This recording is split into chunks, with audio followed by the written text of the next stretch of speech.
little bit stronger and more consistent. Everybody wants that dominant big man, but it's hard to find that dominant big man out there now.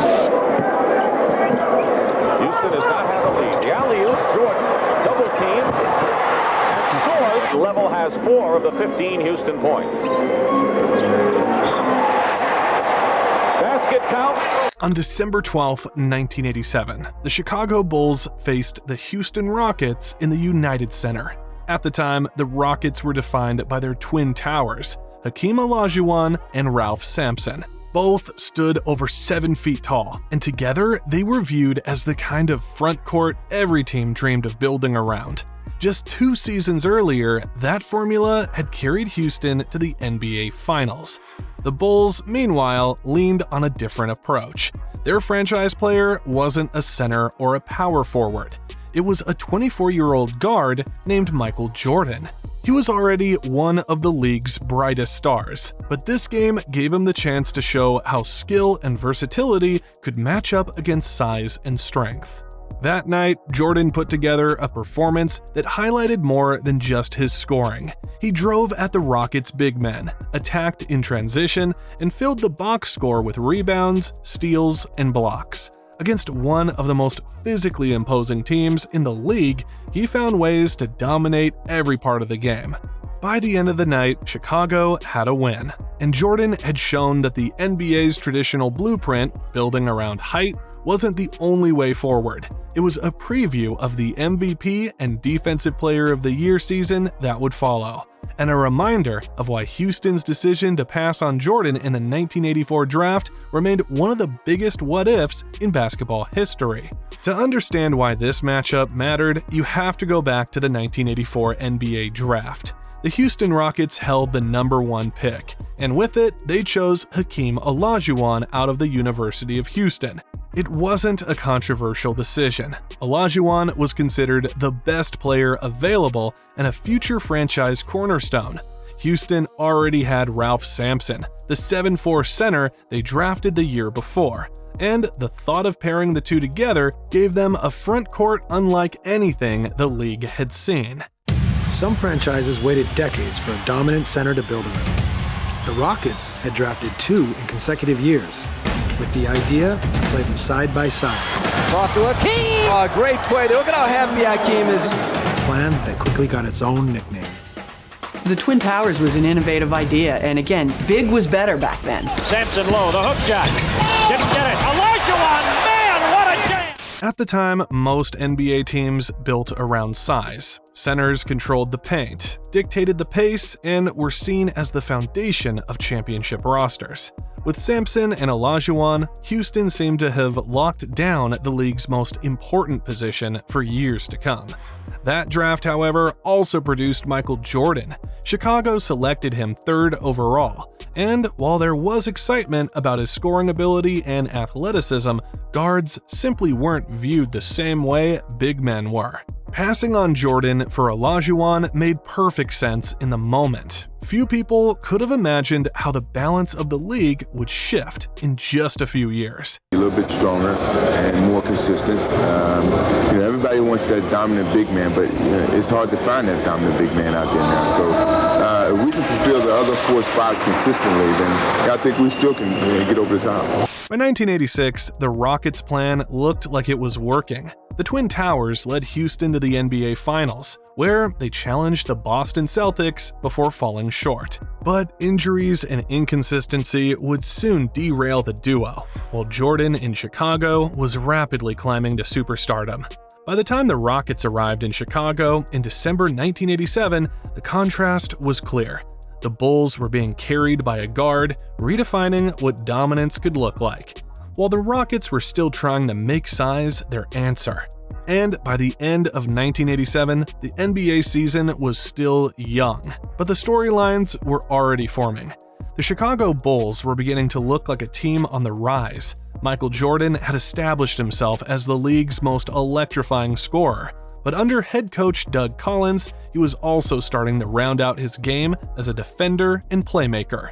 The Bulls weren't contenders yet, but every game showed signs that Jordan's presence alone could carry them. The toughest thing that we've tried to overcome, and we're still working, is to get the ball to Michael and watch. And now you've got 4 guys standing in place, watching him work. And work he does. He's the leading scorer in pro basketball.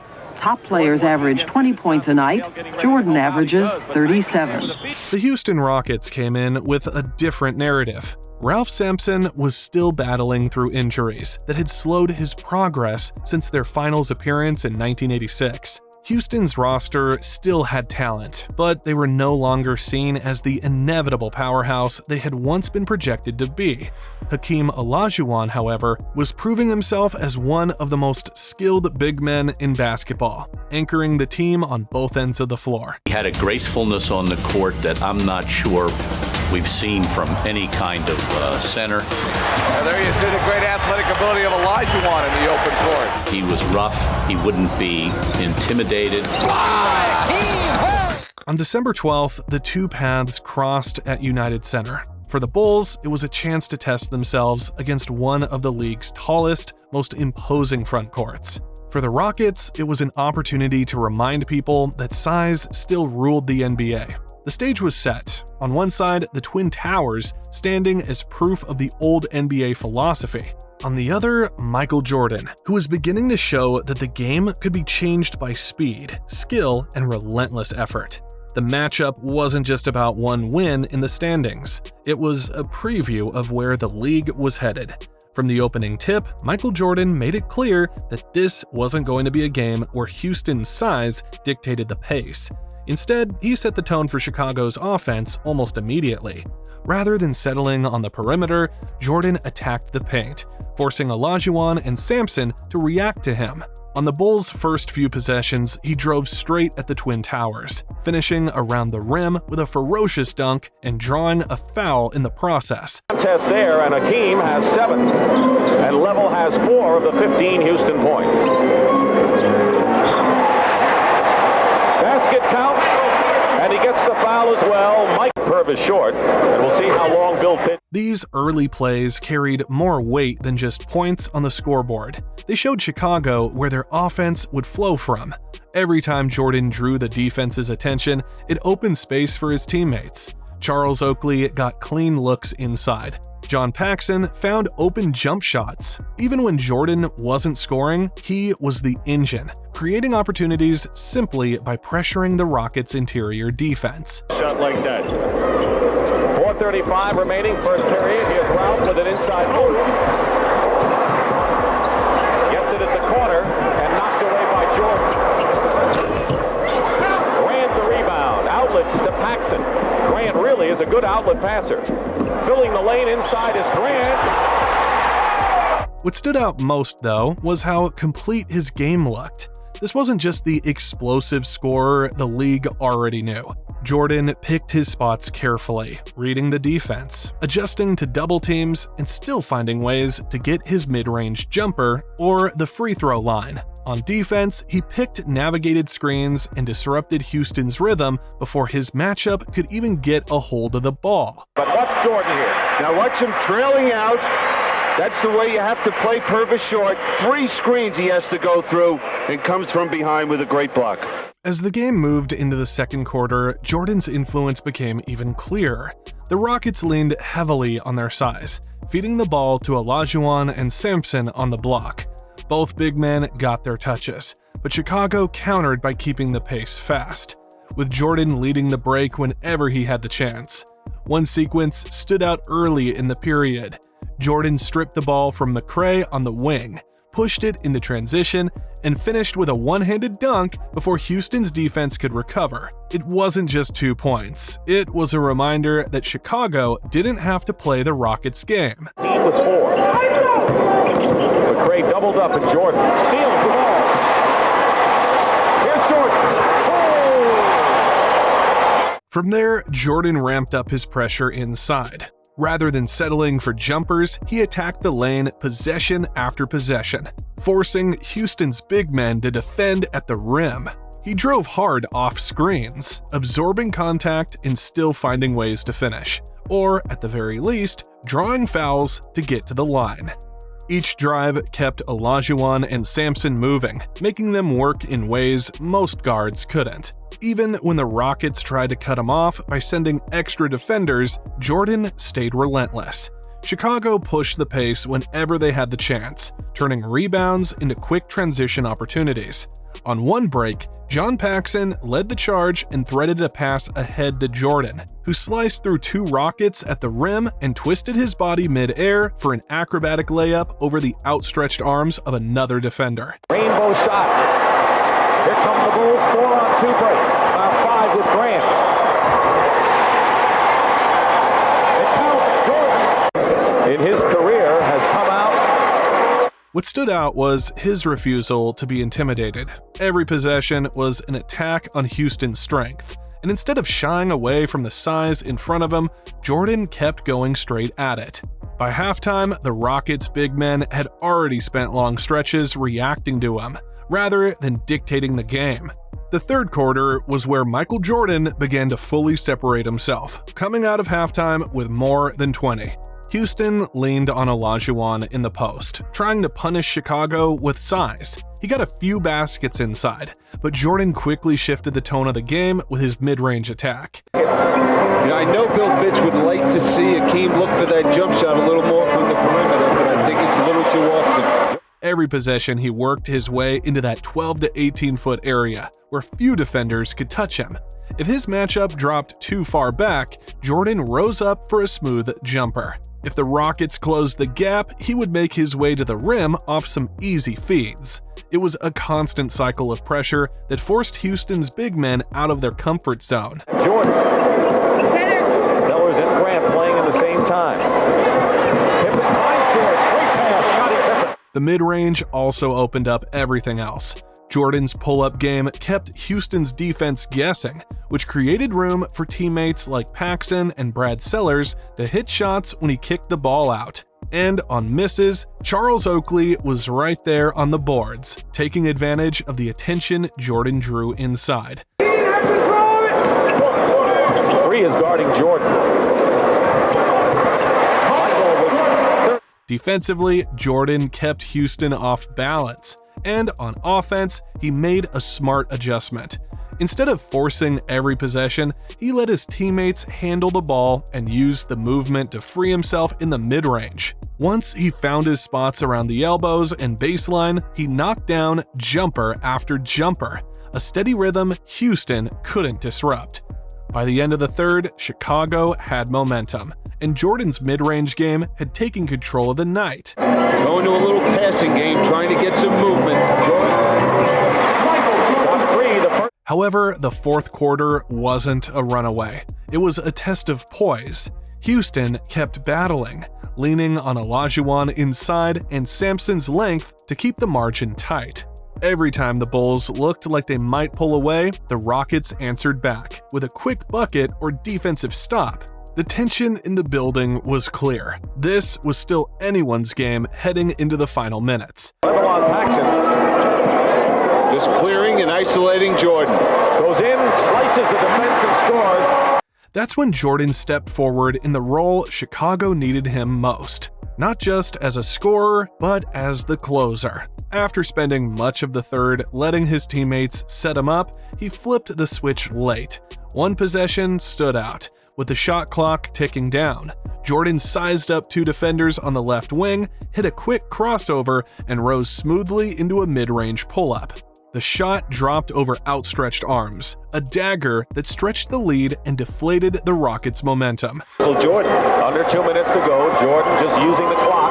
They got 7 on the 24-second. And Michael hits a jumper. The Rockets didn't fold, but every answer they threw at Chicago was met by Jordan's steady hand. He mixed in drives that drew fouls, calmly hit free throws, and even found teammates when the defense collapsed. By the final minute, it was clear. The Bulls had someone Houston couldn't solve. Jordan's poise under pressure was the difference, and his closing stretch sealed a hard-fought win in a game that could have slipped away. 12 on the shot clock, 48 seconds. There it is. 9 on the shot clock. Jordan gets the basket, cutting away, and a timeout Rocket. That was one basket that Doug Collins wanted, and Bill Fitch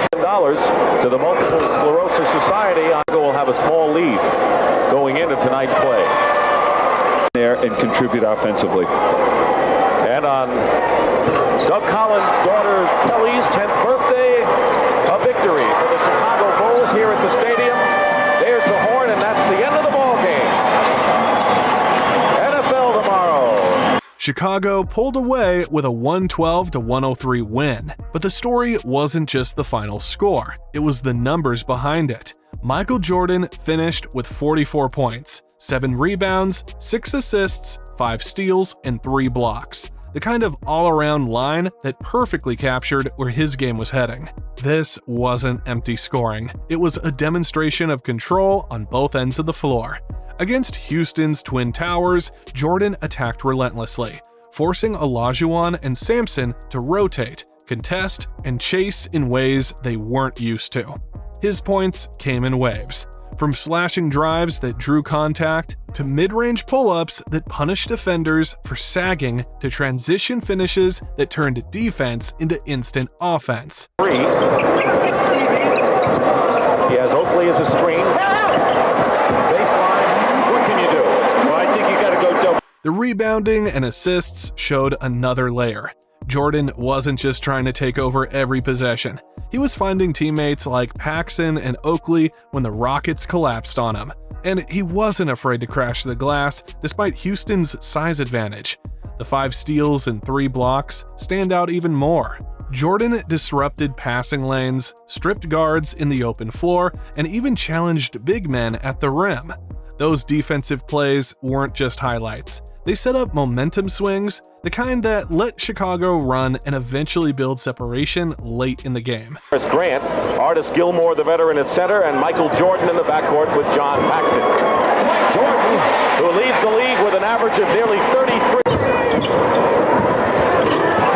Any way to stop, not stop, but curtail Michael. Looking back, the stat line feels prophetic. This wasn't just Jordan carrying the Bulls to a December win. It was a snapshot of what the entire 1987-88 season would become. That year, Jordan reached milestones that no other guard had ever matched. He averaged 35 points per game to lead the league in scoring, but he also became the first player in NBA history to win both the Most Valuable Player and Defensive Player of the Year in the same season. Present me with this award. I think a lot of gratitude have to go out to my teammates and my coaching staff and the fans of Chicago. I think without them, I couldn't accomplish the feats that I did. And hopefully we can come back and do the same thing next year and improve our record and do better in the playoffs and just have an all-around better season next season. Thanks a lot.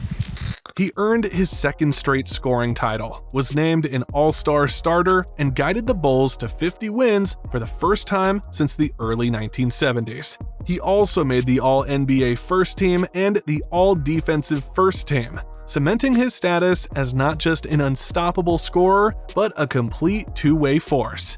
Nights like the one against Houston weren't isolated. They were building blocks for a season that redefined what dominance looked like.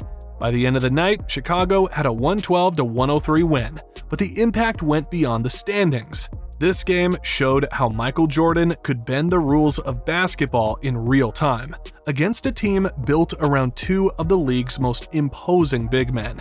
Jordan didn't back down or settle. He turned the Rockets' size into a liability, pulling them out of the paint with mid-range jumpers, driving at them in transition, and forcing them into constant decisions they couldn't win.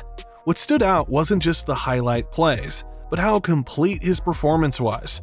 He scored, defended, rebounded, and facilitated, all while carrying the rhythm of the game on his shoulders. The Rockets still had their talent, and the matchup stayed close into the fourth quarter. But whenever Chicago needed separation, Jordan delivered it. Moments like this explain why the 1987-88 season became a turning point. Jordan wasn't just an explosive scorer anymore. He was evolving into the kind of all-around force that could dominate every possession, on either end of the floor. Nights like this gave him the confidence to push further, and gave the Bulls the belief that they had more than a star. They had a player capable of changing the league. December 12, 1987 wasn't a playoff stage or a finals moment, but it was a statement all the same. A statement that one shouldn't gloss over. A statement that everyone should take notice. Michael Jordan showed that size might have ruled the old NBA, but the future would belong to him.